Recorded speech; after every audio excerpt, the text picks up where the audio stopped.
What's up, Gromies? Welcome to Arroyo Office Hours, your source for free cannabis cultivation education.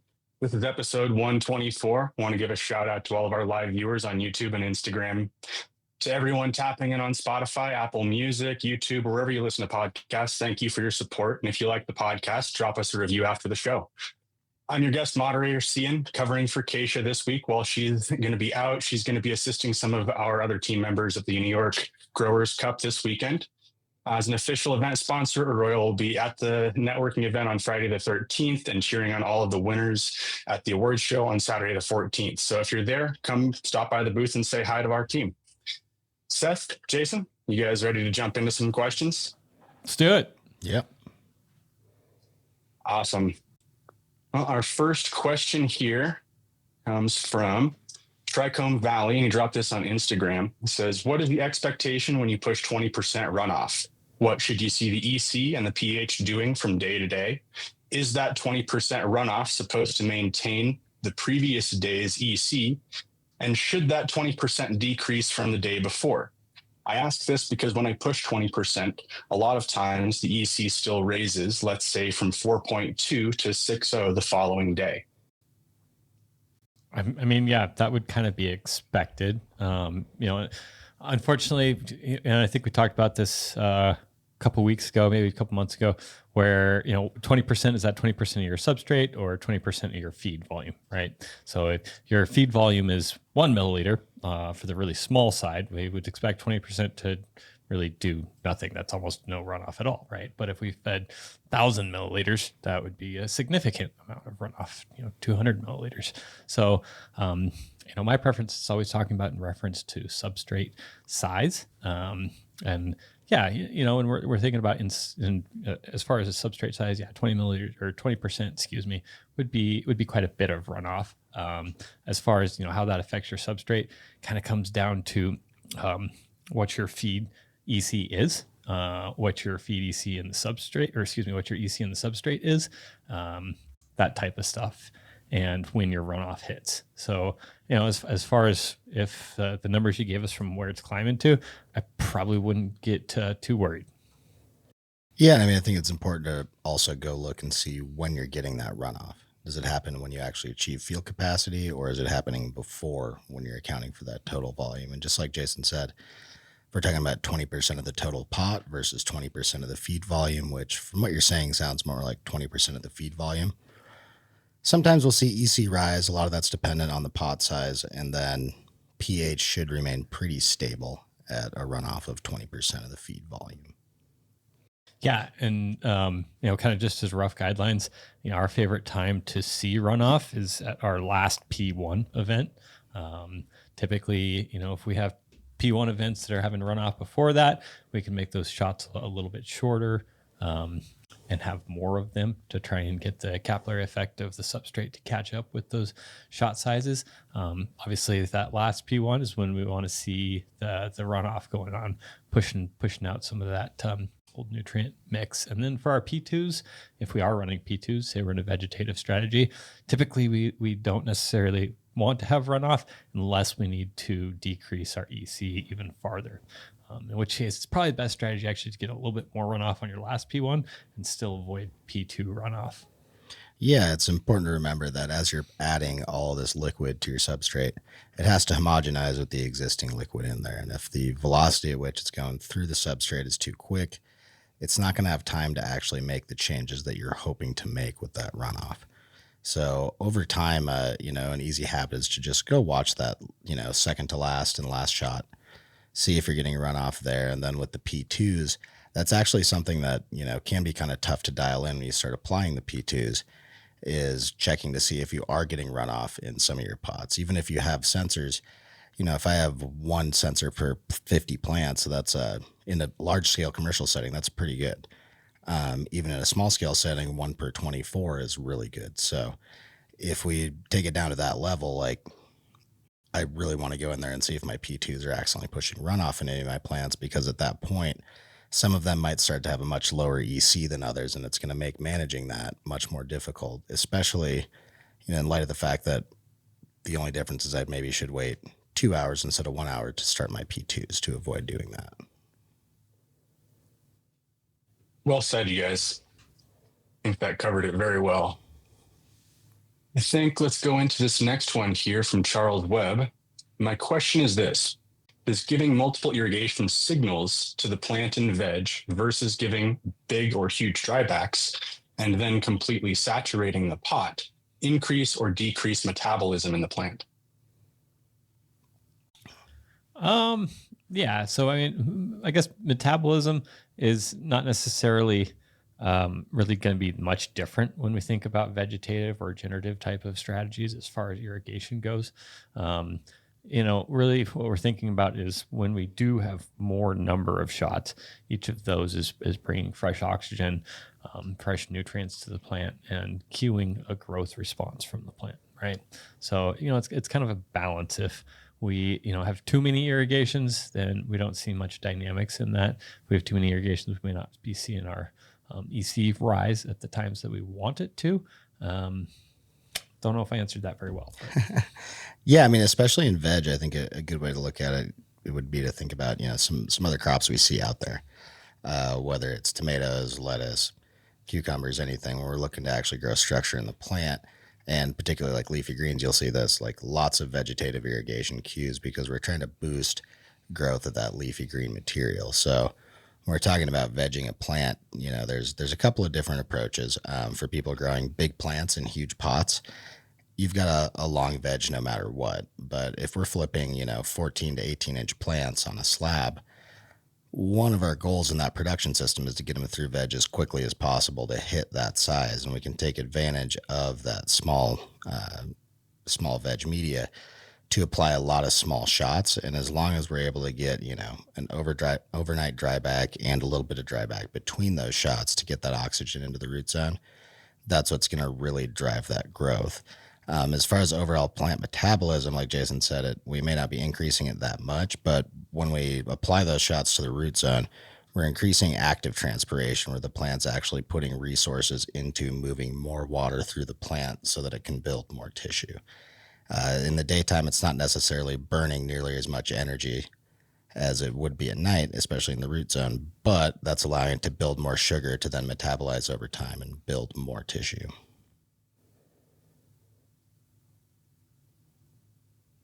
I think that's well said, guys. I was just kind of thinking about that for a second, and I think, like Jason said, metabolism isn't necessarily the biggest question when you're looking at those things, but you can definitely affect your plant's metabolic rates if you go too far one direction or the other away from that center lane, or the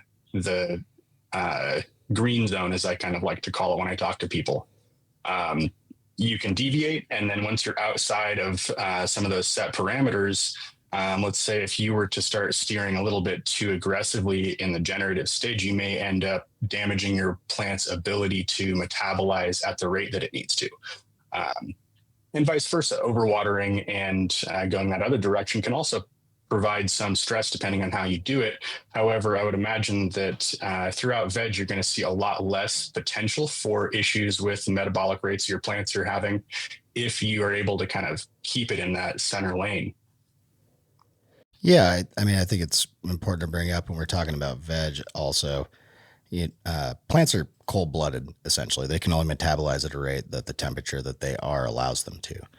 So when we're looking at vegging plants and producing like the best, most robust plant possible, temperature and humidity, environmental cues are just as important as irrigation, if not more so.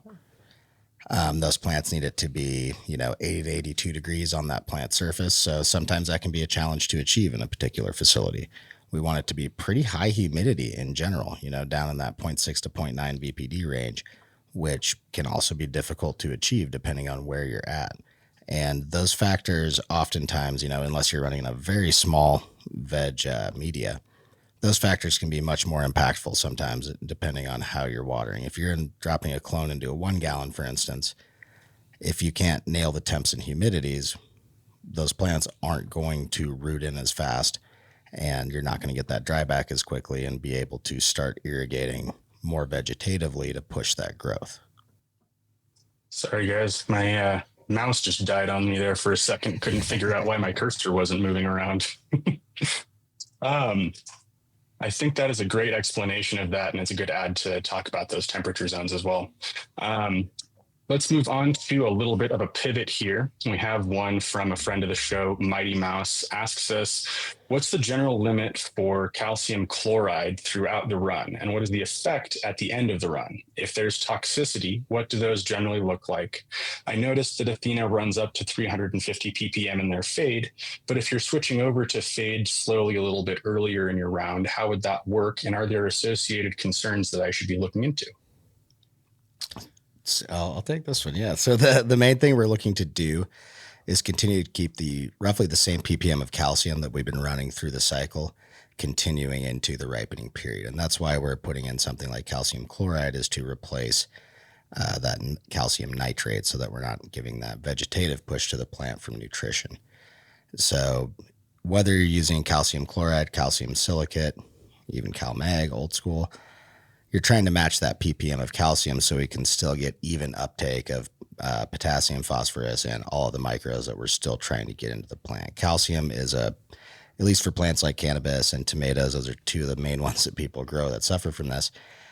Calcium uptake, calcium availability can be highly restrictive to uptake from other nutrients. So they have an antagonistic relationship where if calcium is in short supply, all the other nutrients are also restricted. So that's kind of the point of moving to these finishing recipes, is to be able to control the amount of nitrogen we're giving the plant while having all of the other necessary micros remaining completely plant available.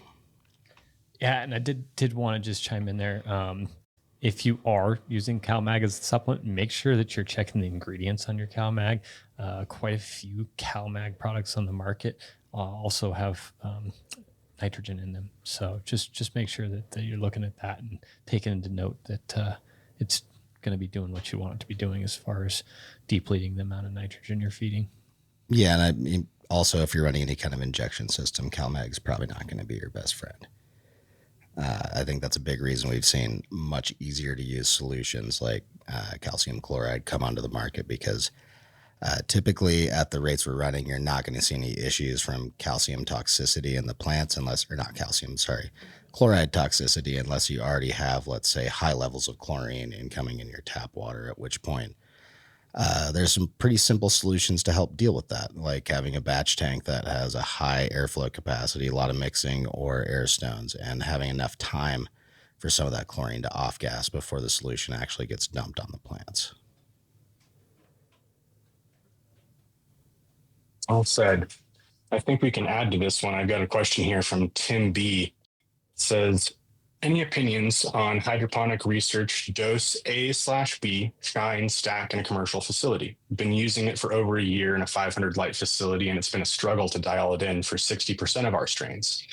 The other 40% do not work at all, even though they thrive under Athena in a different facility. It seems like it's just not very well balanced. I'm not trying to hate on a brand, but if other growers have struggled with this in the past, it may be helpful to hear any opinions that would sway us one direction or the other on our choice of potentially moving to a better fertilizer input. I mean, if you're at 60% that are struggling and 40% that don't work, I think it's definitely time to get a different nutrient. However, if you've got another facility that's doing something different, you can't make apples to apples comparison, right? There might be actually some type of environmental parameter or, lighting capability, CO2 injection, some other parameter that's probably causing the issue. It seems like, to generalize, most of the nutrient companies have done a reasonable job of having a decent nutrient on the line on the market these days. I personally don't see massive improvements from switching nutrient companies. So I'd check environmental variables first. Try to get those in check with the facility that is doing well. And if you're set on the nutrient thing, try something else for a room or a round or whatever. And I guess that would validate your question. Yeah, I mean, personally, I've used both of those products in the past, and like with hydroponic research, they have different product lines to work with different water qualities. So that's, I think, one of the biggest issues I see growers run into when running different types of fertilizer is that mixing can be more or less complicated. It can be more or less difficult. And sometimes incoming water will have elements like calcium, magnesium, iron, all these different things that can either cause interactions or not with the fertilizer you're mixing. But also the pH can highly vary. That's why a lot of growers end up using a lot of filtration in an RO system to be able to really, bring the content of that water down. So you're really controlling what's in it. If you're not doing that, or if your system doesn't work as well at one facility versus the other, or let's say incoming water pH issues, there might be other challenges besides just what brand nutrient you're using in order to get effective delivery of the nutrition you're intending to put into solution onto the plants. And that can be a whole other issue where we've got a skid that either isn't designed appropriately or is not designed appropriately for the combination of things that you're trying to put in it. And the end result sometimes, and my favorite way to verify this is just taking a cup, going to the dripper and verifying like, hey, is my intended EC reaching the plants? Is the intended pH getting there? If either of those two variables are off, why is that? Do I have an injector that's not injecting correctly? Like, is the system broken? Do I have water quality issues with pH that are causing these nutrients to fall out? And at that point, if I put in, by ppm range 1500 3.0, when it's coming out at 1.8, where is the rest of that going? Where is that 700 ppm of nutrients going? So like, you really got to take kind of a holistic approach and figure out if it's actually the nutrients, because usually it, as Jason said, most of these companies that are putting out nutrients nowadays, we don't live in a world where you had to go ask to grow your tomatoes with extra calcium or whatever. Everyone's putting out something that generally can grow decent cannabis plants, but and if you look across several different fertilizer manufacturers, that's why you see companies like Cian's at their front row. They've got very good mixing instructions on how to use their product. Different types of salts require different mixing techniques, different times of mixing before you introduce other ingredients, and different rates that they can actually be mixed at under certain conditions. And if you don't have all of those things lined up, the result is inconsistent nutrient delivery to your plants and an expensive process that, you might be able to get some water analyzed and figure out what's falling out. But great, like, sure, all my potassium is falling out. That's awesome. How do I actually solve it? That's kind of the important part of that question. And sometimes it, unfortunately, for growers comes down to treating your water in a more expensive manner than you would like to on the incoming side to be able to accurately or effectively mix up the nutrient solution that you need to get your plants. Yeah, I mean, and regardless of who you end up using, get a water quality sample, send it out for analysis, and then talk with the staff at that supplier. Most of these suppliers are pretty eager to help you make the best of their product because they want to keep selling it. Yeah, and oftentimes there's some quick tips and tricks that they usually have because they're answering these questions like every day with growers all over the country with different water quality issues and different individual issues at each site. And sometimes we got water quality, sometimes it's water temperature. We have clients in places like Southern California, Arizona and stuff where their municipal water is coming out at, 75, 80 degrees. It's not awesome, but hey, it solves a lot of problems just to add a chilling solution to be able to cool their water off before they attempt to inject anything or actually get it on their plants. So there's a lot of solutions out there. And just as Jason said, like, if you're ever having trouble with a nutrient, call the manufacturer. They have people that are actually quite smart about dealing with these issues. And the quicker you can get effective specialized resources, usually the quicker you can solve the problem. And then, remember, they're financially incentivized to help you out, turns out. Yeah, I was just going to say, I mean, every time I've run into a situation where I've had trouble mixing nutrients due to either, my own reluctance to read the instructions carefully and slowly, or whether that happens to be a water quality issue that I'm dealing with or something else. If I call the nutrient company that I am currently using, oftentimes they have a wonderful breadth of information available for situations just like mine that they've encountered a bunch of times. And I've gotten a lot of really good help doing that from companies like Front Row and from companies all over the spectrum. Like these guys just said, they're really well financially incentivized to help you make the best use of that product and get a lot of help if you are struggling with it, so that they can keep your business. And then, like Seth said, water quality is paramount. So remember to get that water tested so that you can really have a good, firm understanding of what's going in your inputs. Because there's lots of ways where if you don't know what's going in before you are adding things to it, there may be reactions going on that you aren't fully cognizant of until it's happened already. Yeah, great example, Cian, is right around here. We've got, sometimes close to 8 pH coming in and, 0.8 EC of calcium, which is awesome. I'll take that calcium. Yeah, all day. But that high pH means I've got to pH my water down before even attempting to inject or mix any salts into it if I want to get, consistent delivery without a bunch of nasty concretions forming in my pipes. Well said. I think I've got another little connected question in here. Make sure I didn't ask this one yet. So Tony C from YouTube has asked us, I've noticed cannabis has a hard time absorbing calcium nitrate, but the plants seem to love calcium carbonate. Why do plants struggle a little bit when giving calcium nitrate in these solutions? That's a good question. Typically, we see calcium nitrate as, being the easiest form of nitrogen to actually get into the plants. That being said, consistent nutrition delivery and making sure that calcium is actually bioavailable can be challenging sometimes. And that's part of why we're, typically giving these plants an excess of calcium, because they don't always have the most efficient uptake. And one thing we see through tissue analysis on different plants is, depending on, certain environmental factors like humidity, temperature, how well that plant's actually thriving, certain plants also struggle with that. A lot of these strains, like some of the candies and stuff that we see that are, traditionally considered finicky, one of their genetic traits is they actually do struggle to uptake calcium, period. And that's why we have to supplement that so much. And with certain plants, if it's actually really, really difficult to uptake that, it can be a limiting factor in growth on that particular strain, pretty much no matter what you do. And there's probably a form of supplementation that might overcome this, but that's where we're starting to hit an economic threshold where, hey, is it possible to actually boost this enough with this expensive process or a chemical to achieve a result that's profitable?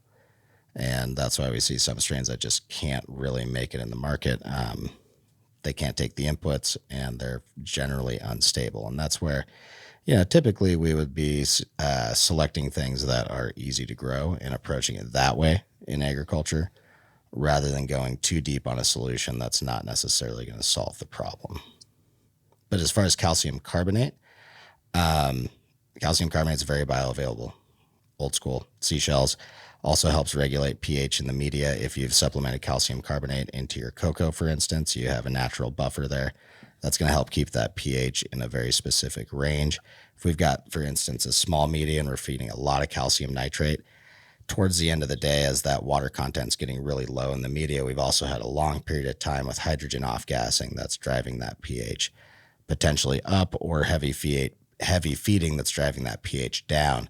And now we're seeing a percentage of every single day where the pH in the media is outside of an acceptable range that the plant can actually thrive and uptake nutrients in.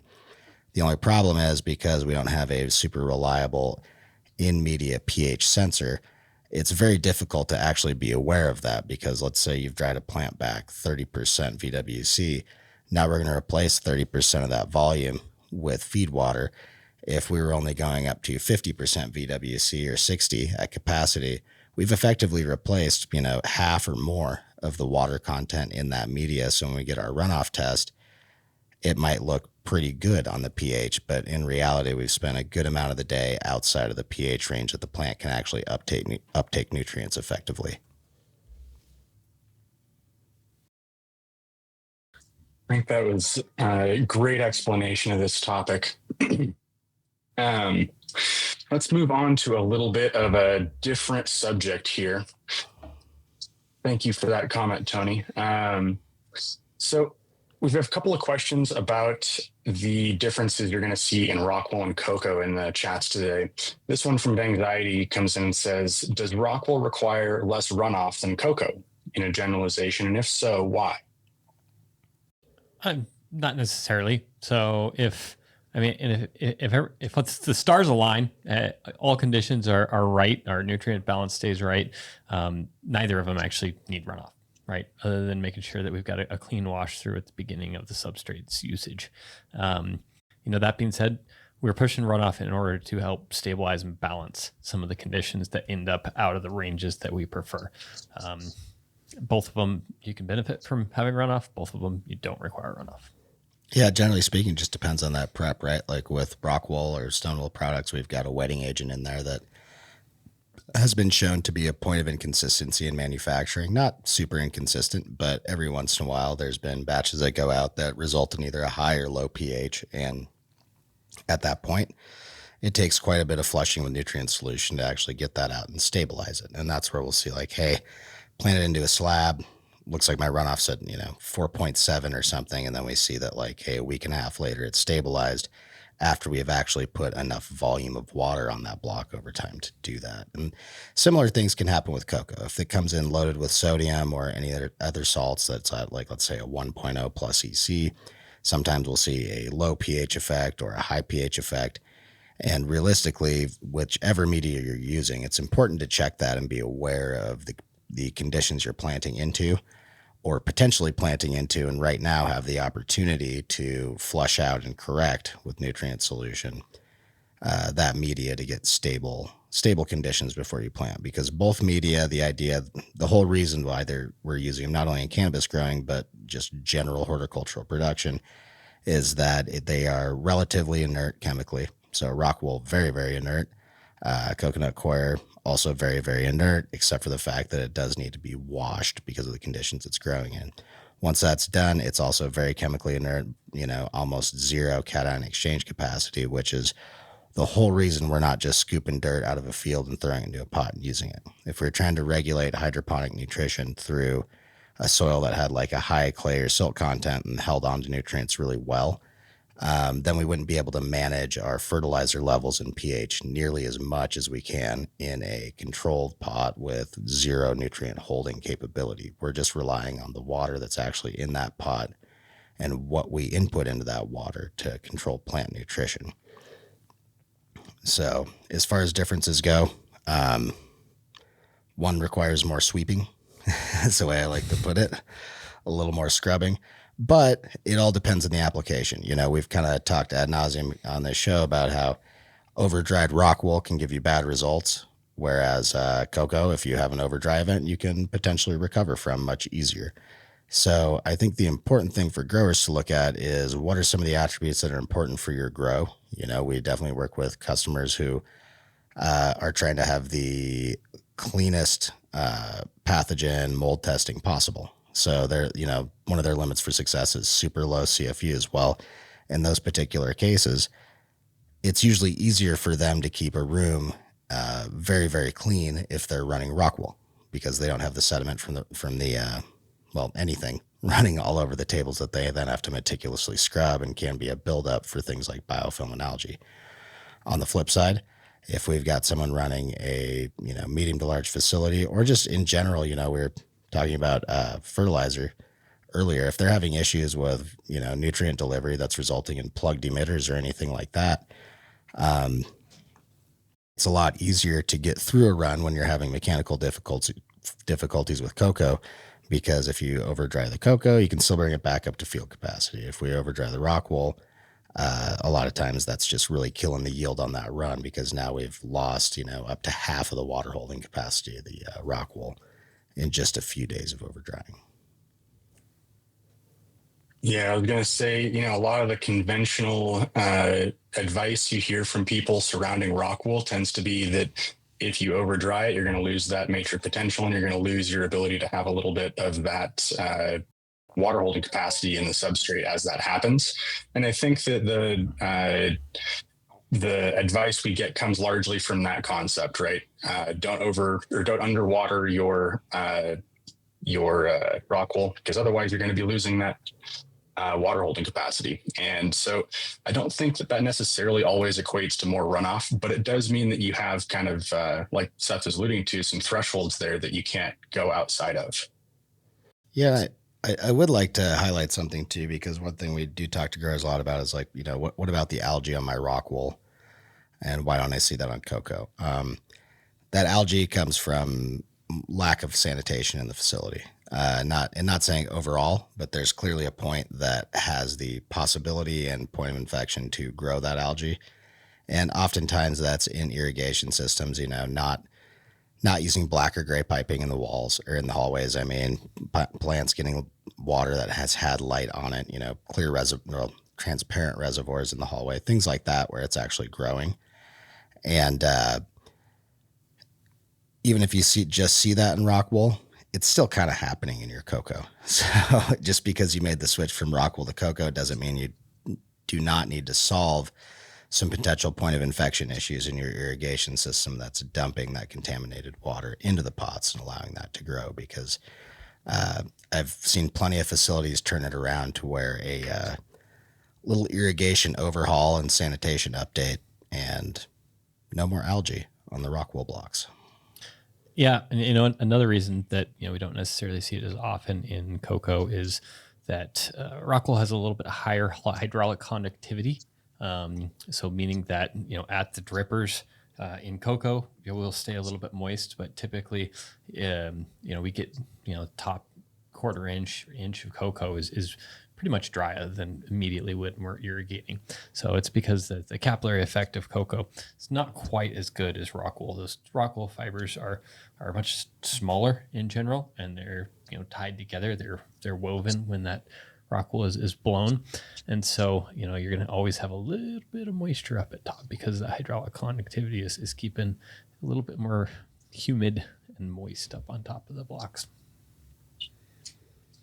Awesome. I wanted to touch back on that question we had from Mighty Mouse about the effects of calcium chloride throughout the run and the potential effects of toxicity there. He asked us as a follow-up, so what, in your guys' opinion, is a potentially toxic level of chloride? And how's that going to affect your plants?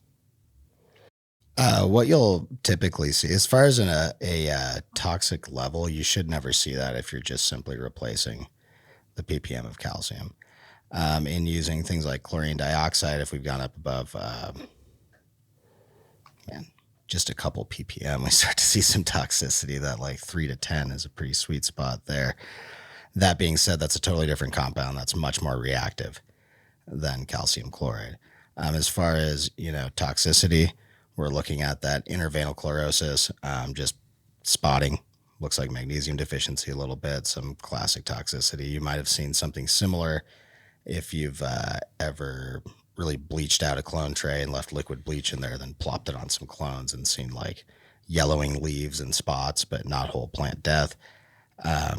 Again, typically you're not going to see this in any kind of root application that you would reasonably be doing for plant nutrition. If you're seeing effects from, not necessarily from, but they're coinciding with that switch from a calcium nitrate base to a fade base or calcium chloride, the first thing to do is go check your pH. There's a good chance that, there's two very prominent places I see pH crashes. One is at the end of or just after stretch when we have a plant that's been feeding very aggressively or trying to stack that EC up and it's drifted the pH down. The second can be towards the end of bulking, actually, where we've kind of done the same thing. Let's say we're running almost enough runoff, maybe not enough. Maybe we got some plants that are feeding a lot, but then we take the calcium nitrate out and suddenly the plant gets a little bit of a pH crash right there. Those symptoms are generally, again, if you're feeding at that recommended level, not going to be present. Not something I've ever had an issue with. Yeah, and I say this so many times because if you are concerned that you're having an issue with the specific nutrient, send in for a leaf tissue analysis. That's going to immediately identify whether your chlorine levels are too high in the plant tissue itself, right? And that's where it matters. And if it is, then switch out for another source of of calcium, which, the reason a lot of us use calcium chloride is because it's kind of the cheapest form of getting calcium in there, other than our calcium nitrate. Yeah, and stop using city water. Might have to treat it a little bit. That is one thing that's actually really prevalent in municipal water systems is, the injection of chlorine. So if you've got a direct incoming line that, hey, is going right through a dosatron, let's say, and directly into your room, you could already have a much higher level of chlorine than you would anticipate. And over time, that's where it's going to manifest as higher chlorine levels in the plant tissue.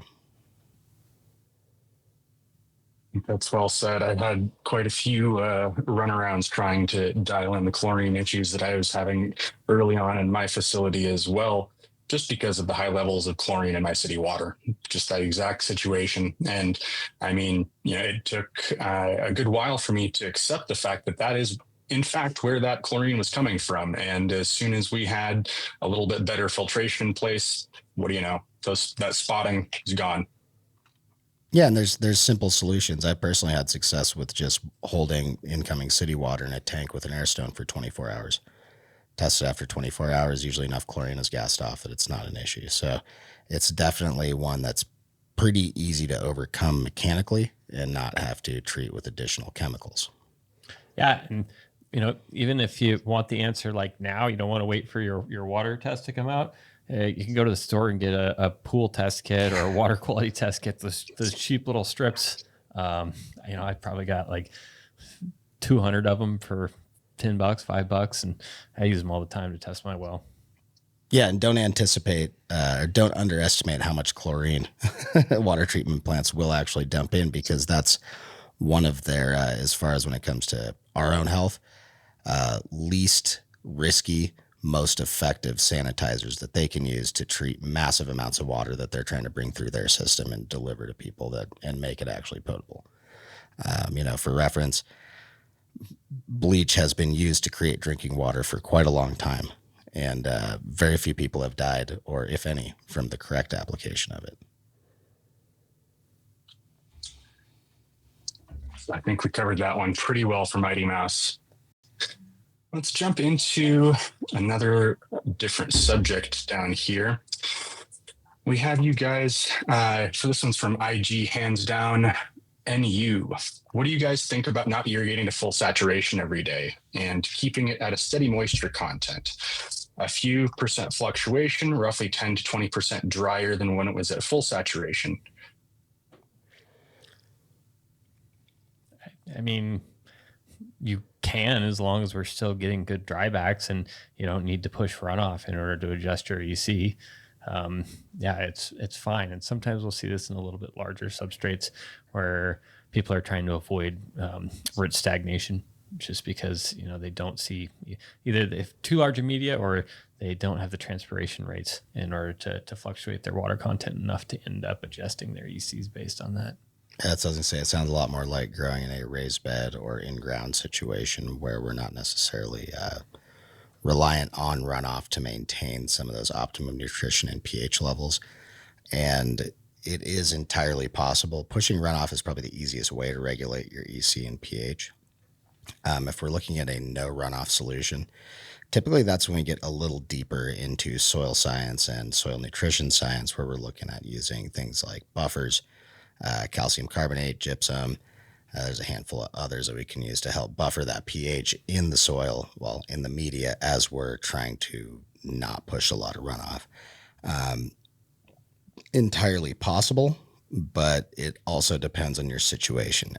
If there's a reason you have to do that, for instance, you're limited on not being able to dump your runoff anywhere, that's when we'd look at, probably getting some calcium carbonate into the coco mix before you plant into it, and possibly some other amendments.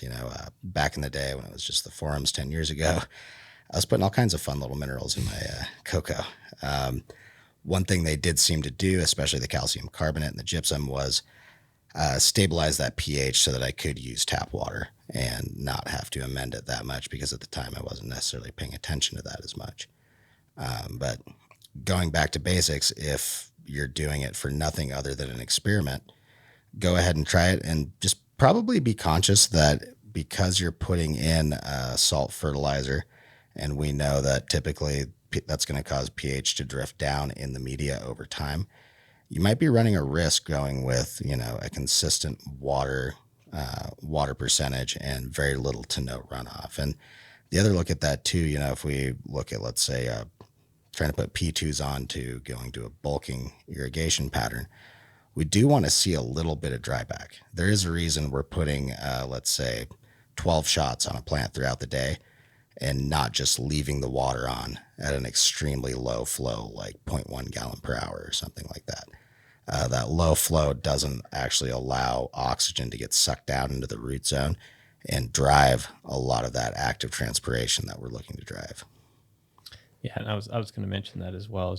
If you are doing that, it'd be best to either do a little bit longer shots or have a little bit larger flow rate on your emitters, because when we think of, hey, we'll get the whiteboards out today. Yeah. When we think of, and this is especially true for, not necessarily as true for any meshed bagged cocoa products, but for any polysided, we're going to use a Hugo for our example here. So, when I'm going to draw a 3D, we'll see. Let's get a lot of stuff for this one. You're ambitious today. Yeah, buddy. Looks good. There you go. It's just like a little wrapping present. Yeah, so obviously we got our plant out here. When we are getting runoff, one of the things that's happening here is it's actually creating a little bit of a vacuum and pulling not just the oxygen that's in the fertigation solution, but it's actually pulling it just right from the top of the block down into the substrate. And so that's one of the reasons that we kind of want to think about this like as a water column in this example. And so as it's moving down, after we've got a layer that's fully saturated, for example, one, its capillary effect is pulling it to the edges of the substrate, and as well, it's kind of building that vacuum behind it, right? And so if we are trying to keep this at a fairly steady water content, we'd be constantly dripping, and we may not build that layer of moving water through the substrate unless we do a little bit longer shot or we have a little bit faster flow rate. Yeah, effectively that straw is just going to suck water through with no air. And we actually want a little bit of cavitation to come through the top of the block. That's part of the whole goal here, is to get that oxygen down in the block and make sure we're not promoting any anaerobic root conditions, because the roots actually do need oxygen, quite a lot of it. Yeah, that's what I was going to add. Just, you walk a fine line sometimes when you keep it that wet all the time. You definitely need that oxygen to be able to get down to your root system. Otherwise, I kind of think of it like you're suffocating your roots when you don't allow more of that oxygen to come in behind the shot. Move on to one real quick from our friends at Rocket Buds Farms in Croatia. They're listening live while they defoliate today. And they ask, what are your thoughts on a 50% dryback strategy from the start to the end of the run, all the way through? So I guess that probably is referring to saturation. Typically, we're talking about VWC if we're looking at removing 50% of that water capacity, and the scale we're typically speaking on, we'd say, like, if we had a field capacity of 50% VWC, the 50% dryback would mean going down to 25% VWC on the scale you're going to see on your sensors. And that's a great strategy. There's a basic form of it. A lot of people who have grown in different size media, for instance, have probably done exactly that. Growing in like a 3 to a 5 gallon pot, you build that dryback up over time as the plant gets bigger. But oftentimes you hit a point where you're drying back about half the moisture content in that bigger pot per day and replacing it. The challenge probably comes when you want to start actually employing more irrigation strategy than just the percent of dryback. And that's, that dryback percentage, as we've said a bunch of times on this show, is always going to be a reflection of like what your plant size or really your leaf surface area is compared to how big the pot is or how big that reservoir of water that the plant has access to. So a lot of that depends on the pot size as well. If we're talking about a 1 gallon pot, that volume of water, that 50% of saturation, is going to be a much smaller volume than, let's say, a 5-gallon pot. The 50% of that's going to be 2.5 times the whole volume of the 1-gallon pot. So the same size plant's not going to achieve nearly as big of a dryback in that. And the focus that we always put on it is, hey, that dryback percentage is good. We want to see at least 10% in pretty much every situation you can think of. And if we can't get a 10% dryback in 24 hours, then we're looking at it probably either an inappropriate media size or media itself. When we're talking about running that big of a dryback, the question is, can you run generatively at the end of your cycle to try to ripen those plants without pushing more than that 25-30 in VWC or 50% in saturation model? And if not, that's probably a sign to start upping your media size without changing out anything else. That way you can actually push some of these more delicate and finicky strains into finishing inside of a time cycle where you'd like to harvest them.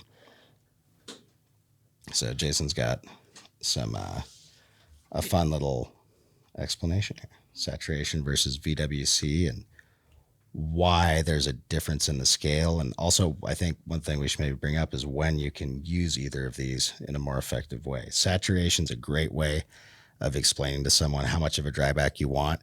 If the technological limit of literally what's right in front of them where they're standing is picking up a pot, a lot of us can, roughly guesstimate where the difference between 50 and 100% of weight is, especially if we're talking about something like a 2 to 3 gallon pot. It's pretty tangible. VWC is something that is very difficult to tune in by weight feel without a sensor to help guide you in what exact kind of weight you're looking for based on the media that you're holding. Because if I have a 2-gallon pot versus a 1-gallon pot, those are going to be two different weights that I've got to try to tune my hands and my touch sense into sensing very intimately. And it's going to take a lot of practice with a scale to understand the difference.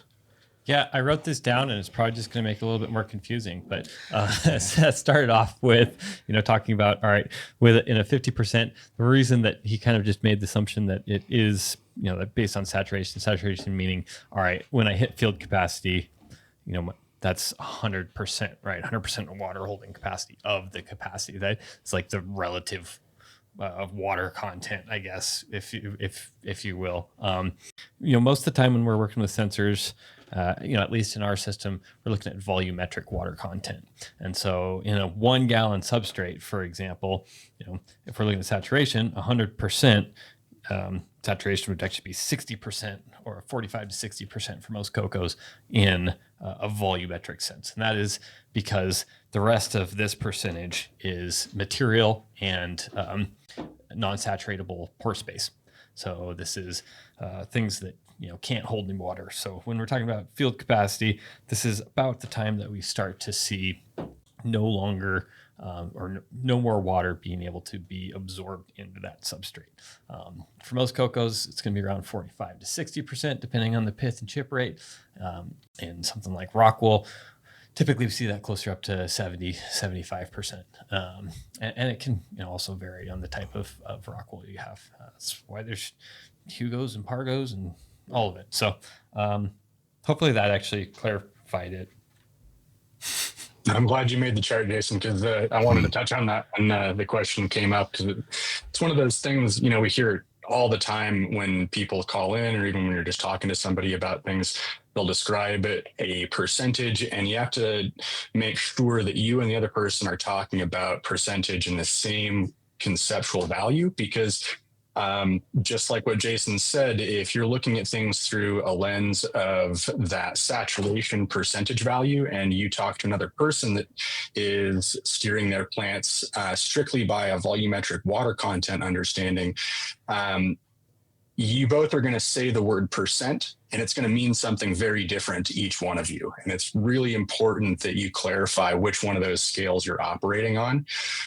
Because like Jason alluded to, if you were to do a 50% dryback, let's think of that as just percent of the volumetric water content and, percent of your total pot size, which is what our volumetric water content reading is.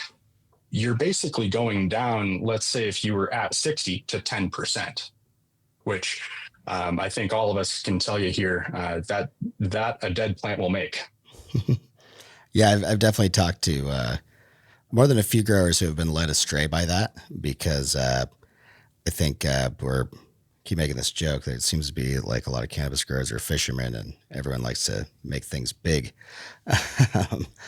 But I think, Cian, you can comment because you've been running, over the years, quite a variety of different media and different configurations. And without having a very consistent scale, in our case here, the actual sensors that plug into the block, it's pretty hard to actually go pick up pots without, it takes a while to, at least for me, to fine tune, my pickup feel. Like if I switch from a 1 to a 2 gallon and I switch brands and chop, like I better have a sensor. Otherwise it's going to take me a hot minute to dial in what is field capacity. What does that feel like on average versus what's 50%? Like it without a tool. Absolutely. It's nearly impossible. I remember I switched around where I went from slabs and Hugos to I did a hand-packed 3-gallon pot mix the next round. And without having sensors in those pots, I would just have been entirely blind to exactly what I was doing with that 3-gallon substrate that's been hand-packed with perlite and a little bit higher water holding capacity coco.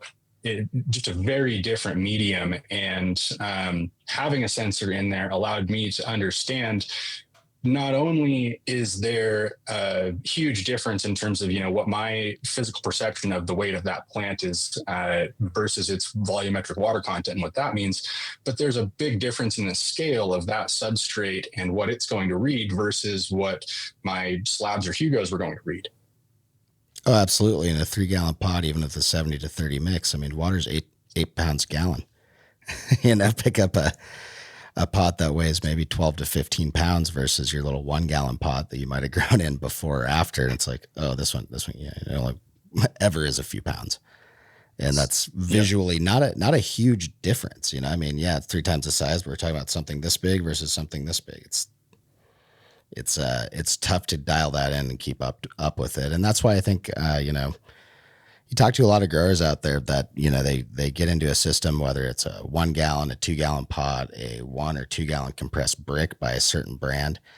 They'll dial into like, hey, this is the absolute formula for my success. And part of that's just because they've run it so many times, their feel sense for it is actually pretty good. But unfortunately, that's, in my opinion, compared to getting yourself access to the best tools you can, learning by trial and error on something like feeling how heavy a pot is can be a very expensive process. At least that was my experience with it. Expensive, time consuming, and hard to teach someone else when you're trying to scale your grow. Absolutely. And increase other help. I think there's so many things we talk about on here that just by being able to put a number on it, you can show someone else and like click, not come hang out with me for a week and let's go pick up pots together. While the bonding time may be nice. Exactly. It's one of those things where you end up trying to hit a moving target when you're using only your own feel and perception to guide those decisions. And while I do see people have a lot of success, like Seth said, once they dial into a specific medium or once they feel like they've got a really good sense for that within the facilities that they visit, the big advantage of being able to have these sensors in your substrate is just to be able to add a number to what that sensation is and be able to start understanding what these feelings that you've traditionally steered your decisions with mean numerically, because you're probably not necessarily wrong when you steer by feel and say this plant, this row has dried back enough to be able to be irrigated again at this point in time in my day. However, if you're able to pair that with numbers and numerical values and you can make a repeatable process, then it doesn't necessarily have to be you there every day that is steering that process and making sure that it happens correctly. You're able to give someone numbers that allow them, repetition and a system that they can count on. Yeah. Remember, you're not just picking up pots, you're also picking up the plant, So as that plant gets heavier, you're going to have to mentally or physically or something kind of just adjust along the way in respects to, hopefully you're growing a huge plant, like pretty good plot. Yeah, and then just personnel differences. There's many, like if we're talking about, like, let's say Cian brought up a 3-gallon pot. I've certainly been in situations where I'm looking at the person next to me that's maybe 40 or 50 pounds lighter. I'm like, I don't think they can pack it as hard. I don't think it's possible. And the same would go with picking up plants. If we've got some bigger pots and one person, in their opinion, it's heavy, and in my opinion, it's not. Well, that's a communication barrier that's going to be hard to get through, for sure. Yeah, I think they're all light. Yeah. You're swole like Jason there, just ripping them off those benches, breaking branches left and right. No, but you make a great point, though. I mean, I'll walk in sometimes and my perception is that everything in the room is lighter than it should be. And then I'll look at the numbers and I'm like, oh, yeah, my sense of feel is off today. And It's just another one of those moments where I would so much rather be trusting those numerical values and the consistency that they provide me versus, leaning into myself and trying to be like, oh no, I know what I'm doing. This is exactly what I should be doing, and not backing that up with, something that I can look at and say, no, this is exactly what I should be doing. All right. Well, I think it's probably time to start wrapping up here, but let's do one more before we get out of here. I have one here that's a little bit of a different subject than we've been covering today. It feels like we've been mostly in an irrigation kick, but I have one here from Asan who is looking for a little bit of guidance on what his perfect leaf temp and humidity for his veg stage and flowering stages should be. Perfect leaf temp in veg, we're looking for 80 to 82. Same for stretch, first three to 4 weeks of flower. Then after that, we're looking for about a 78 to 80 degree leaf temp and 75 degrees overnight during bulking. And goal of 77 or so in the daytime, 65 overnight for ripening. How you get there is a whole other story. Buy a good thermometer, get out there and take some readings, throughout the day, throughout the night, to really dial in what's going on. We've talked a lot about dehumidifier efficiency and how difficult some of those values to achieve can be. Yeah, these are just starting points. There's so many variables that come into play here. If you're trying to ripen your product fast, get more anthocyanin out of it, what strains actually prefer, what lighting type you have. There are lots of them. So just, keep in mind if you're using that, just take notes, see how that performs. If you have a goof up, make sure that you document it so that if it's worse or better, you know what happened to cause that. Yeah. And I mean, my recommendation to people is really like, when you're trying to dial this in, go take a lot more temperature readings all over your rooms than you think you might. Like you might find in front of one fan, your plants are like 8 degrees colder than ambient room temp. Like, okay, do you have a better way to spread out that air, a better way to homogenize the room? And that is, I think, one of the fun things about especially certain scales of growing. We've got a product that is reasonably profitable enough we can approach this style of farming from a high input end. And one thing I really do find fun about working with a lot of growers is a lot of them have gone through a process where they're all fighting the same battles. And depending on their building and equipment they have available to them, they're finding different solutions or similar solutions to a lot of these problems, whether it's how to provide proper pumping pressure and zone out their irrigation, or how to stuff enough dehu capacity into a room while maintaining an even environment, and even extending that to, okay, do we have to get some of this HVAC equipment out of the room and duct it in? How do we position all of our vents and fans? Are we looking at a smaller room where we can kind of get a circular airflow going? Do we have a 5,000 square foot room where that's with a low ceiling, where that's actually impossible? And we've got to have like all of these small units scattered around and try to balance them with, not blocking out too much space for light while working around pillars. And at the end of the day, most of these buildings and facilities we're growing in weren't purpose built for this in mind, or even if they were, a lot of them were old enough where, we weren't designing on principles that we thought we could push quite as far as a lot of cannabis growers have. So mapping that out and really understanding, what is going on in the environment and how, I don't want to say bad, but how significant your microclimates are is very important, because some things like, and I've seen in your room over the years, like just reconfiguring which way your dehues point or adding a duct sock. Sometimes there's like small solutions that make a crazy huge difference compared to like, oh, hey, my dehu used to blow 95-degree air onto one end of a bench and like almost kill 9 plants every time I ran it.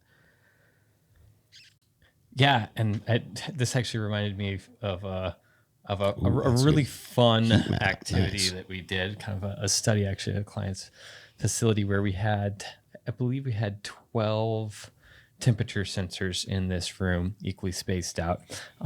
We took that data and built this time series. We mapped it for 24 hours. I was actually looking for the video, but I didn't see it real quick. So this is just a great example of why we want to take those measurements across the room, and even better if we can take them across the room over some time, because ironically we were able to identify exactly where HVAC vents and over time, because we could see when it was turning on and Yeah. off. Like we just had these little strobe areas. Yeah. And in Vents, this case, registers, exhaust, Yep. DUs. You can see the heat map. yeah, and you sure you could spend time in this, and you're like, oh well, this this is the cold corner or whatever, but this is actually giving you a quantitative on how cold it was, right? And maybe an application in this room would have 2 climate stations that we'd expect them to read slightly different, but this kind of gives us an idea of how much volume or how much zone is being affected by those differences. Yeah, That absolutely. can help Like, you figure out why too. well, yeah, like on this particular image, we can see that dense heat zone in the upper right there. That's cool. Oh, cool. Sorry. Brighter yellow is Right. hotter. Okay. Well, yeah. So is that AC dumping in right there? Yes. We can identify that. Okay. As a solution to duct it out in the room. Do we just need to blow it in a different direction? Like, Manifold it. yeah. But without the data, like you're kind of just looking for things to stick, and putting in the extra effort up front is usually a lot cheaper than building something that doesn't work and then rebuilding it. And, there's a certain amount of that in almost any commercial or mid-size or even small grow at this point. You're always trying to improve on what you're doing. But the more times you do it, I think the more most of us realize there's a lot of benefit to be gained by putting in the research effort before marking all your data points and trying to make, like, if it's your 3rd time rebuilding the HVAC in this room, put in the effort to nail it. Like, technology is not progressing so fast that in 2 years you're going to get, a system that just makes everything better with one unit up in the corner.